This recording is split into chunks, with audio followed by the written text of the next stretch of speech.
So, Jackson, from what I understand and have experienced, the football team takes some pretty crazy group showers in the morning.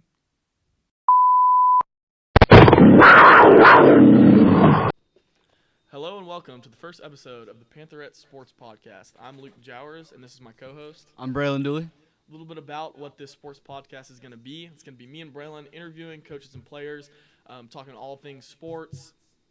And we're kind of going to do it seasonal, so fall sports, football, volleyball, and then when we get to the spring, track and baseball. Just keeping everybody in the loop about what's going on, students, teachers, anybody who wants to listen in. A little bit about myself. I'm a senior. I play football and baseball. I'm an outside linebacker in football, and I'm a DH/outfielder in baseball. Braylen, what about you? I also play football. I'm a slot wide receiver, and I do track in the spring. Really looking forward to that and how this podcast goes. So let's get it started. We're really looking forward to talking all things sports with y'all. And so for our first episode, we're going to be interviewing senior offensive lineman Jackson Haley. Come on in. Hey, y'all. Thanks for having me. No problem. We're glad to have you. Jackson, how would you say the season's going so far? You know, it was a good start, but we had that loss to Chisholm Trail. But other than that, I think everything's looking great. And we're still in the hunt for a district championship, so that's what we're going for. Yeah, 4-1 start just like last year. Definitely in the playoff hunt with Heights losing to Saginaw as well, the team we play this week. So that'll be a really big game. Will be a very big game. What do y'all think about that game coming up?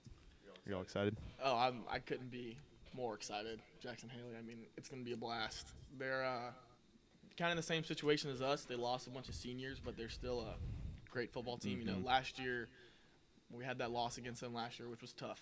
I mean, we were up 33, 13. A lot of emotion from that game. A lot of emotion.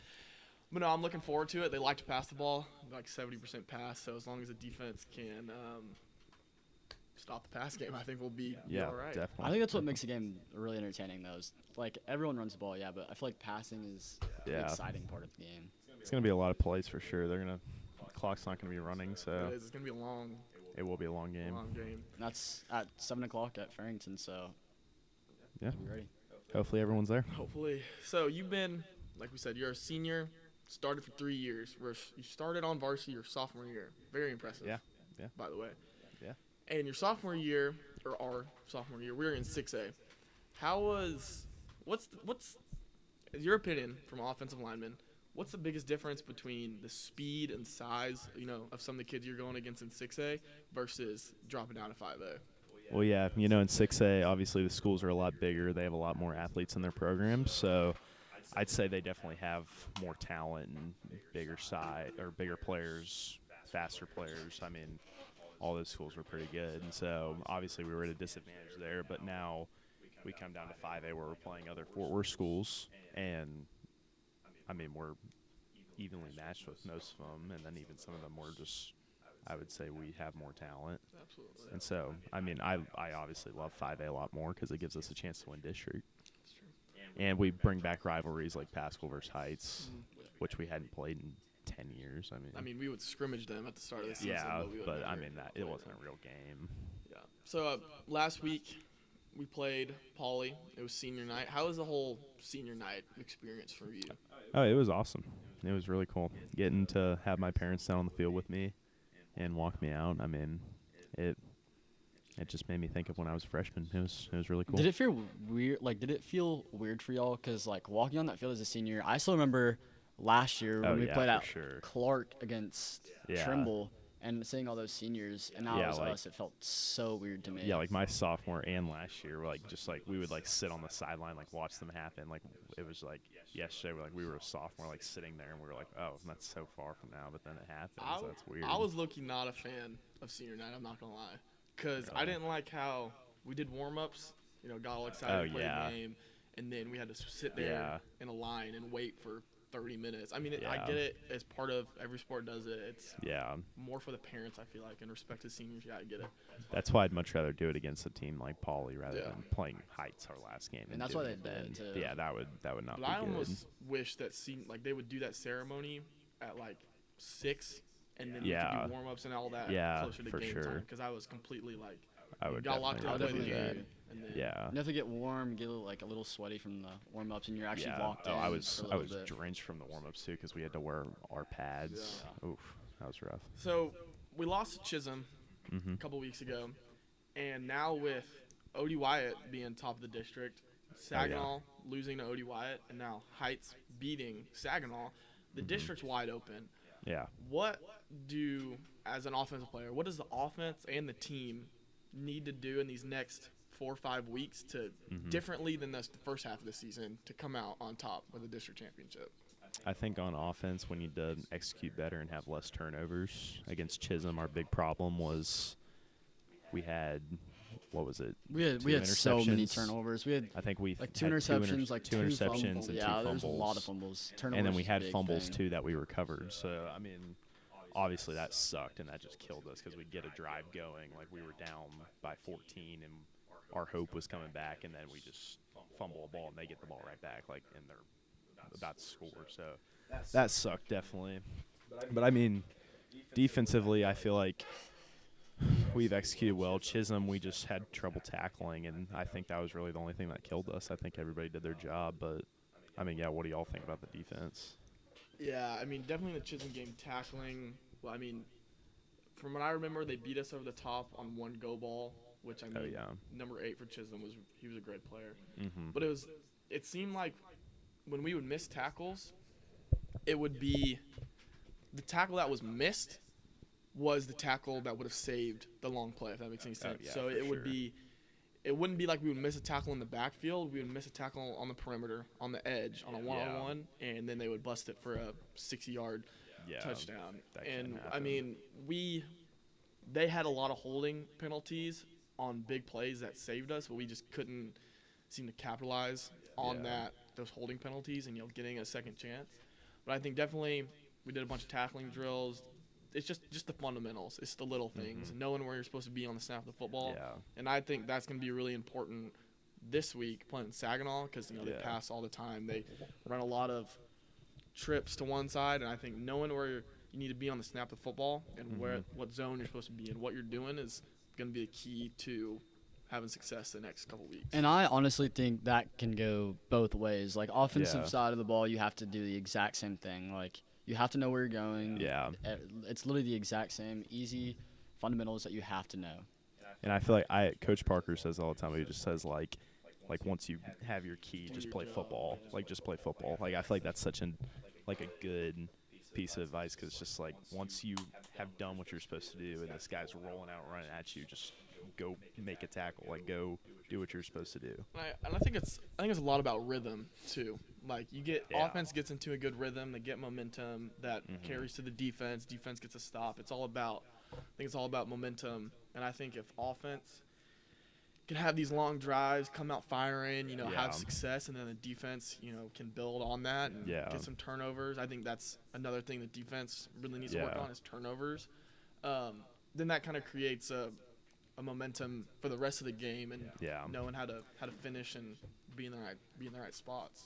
I thought another thing that happened against Chisholm was like our offense, we would gain momentum, and then like the defense would go out on the field, and then Chisholm's offense would go score something, and then like if the defense got hot and would get the ball, then our offense would go on and we wouldn't do anything. So I feel like we both just got to get hot at the same time. Yeah, we definitely, I think, have played one of our worst games that we've ever played. Yeah, it just happened Chisholm, to be against a great school. And they were in desperate need of a win, having lost to Odie Wyatt and Heights. Yeah, Odie Wyatt and Heights, and so like they needed a win, and they came out and they played a great game, and we just didn't play good at all. So wait, so as of right now, is Odie Wyatt the number one? Odie Wyatt they're undefeated. Is number 1 right now. Odie Wyatt and Heights play tomorrow, either really? today or tomorrow. Yeah, okay. And then we play Odie Wyatt next week. So I had no clue. Back-to-back tough weeks for the Panthers. So you being, again, a senior, been in the program for a while, varsity for a while, and you being an older guy, captain of the offensive line and the offense, who are some guys that have really stepped up this year that may have surprised you, or just guys that have really came into their role, whether they played last year, whether they were on JV last year, offense or defense? What are some guys that have really, really stepped up?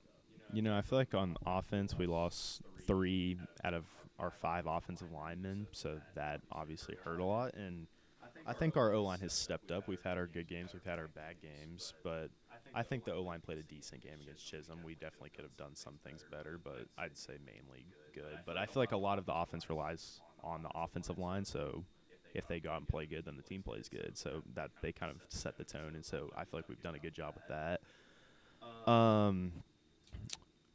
Our running back, Truman Shelton, he's been a pretty good start to the year so far. I mean, sophomore varsity, that's pretty crazy. He's playing linebacker. And now he's playing linebacker too.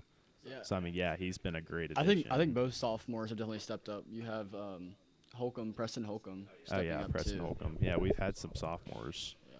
Those two dudes are definitely fighting for the team. I mean, on defense, both Zions now. Two Zions. Both of them are. I mean, we have two Zions starting on defense, and they're both pretty good. So, I mean, you got a lot of help there. I mean, Zion, defensive line Zion. He just came up from JV 2 weeks ago, and now he's a crazy starting, crazy athlete, crazy. So, I mean, I've never been around somebody who is.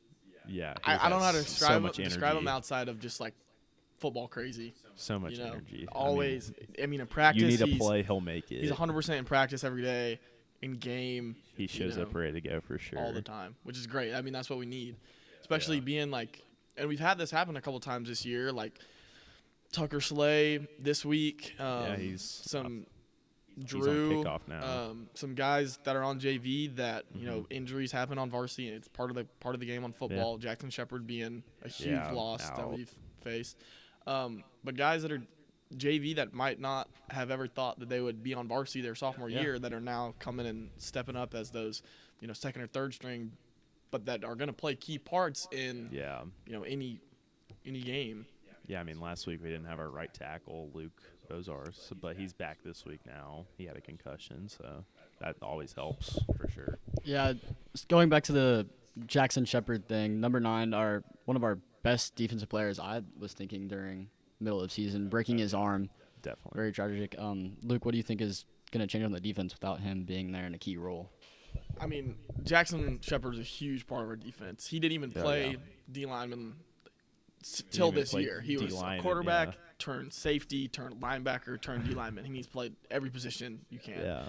And he really stepped up this year in the games that he played. I mean, he was all over. You heard his name called every play pretty much. He was all over the place, batting down balls, making tackles, sacking the quarterback. And it sucks that he's, hurt now with a broken arm. But the guys that we have replacing him, Reed Getz, I have full confidence that he's a football player. He's going to go do his job. You even playing both ways, getting on playing D end. I mean, I'm not worried. But losing Jackson is definitely a huge part. But you got to face adversity. You got to move on. Yeah. But kind of wrapping up our conversation here, what would you say is like your favorite memory being a football player? What's something that you'll take on in the next chapter of your life? What's your favorite thing? It's not a great memory, but my sophomore year we went and played Euless Trinity, who is one of the best football teams in the state of Texas. And it was on a Friday and we didn't have school, and I remember we got to the game really early and like the weather was nice, and we were just, I don't know why, but that game was just like one of my favorites. What was the score of that game? Not great, but we did kind of find ourselves there, because then the next week we went out and won our first district game, and I felt like our offense showed a little bit of firepower there, and I think that's kind of what kick-started us, and that's why I like that game so much. All right, well, Jackson, that's going to kind of wrap everything up. Thank you so much for coming out here and talking to us, and we'll see y'all next week for the next episode. Yeah, thank you for having me. Tune in next week. We're going to be talking all things volleyball with Ava Dyer and maybe some other guests.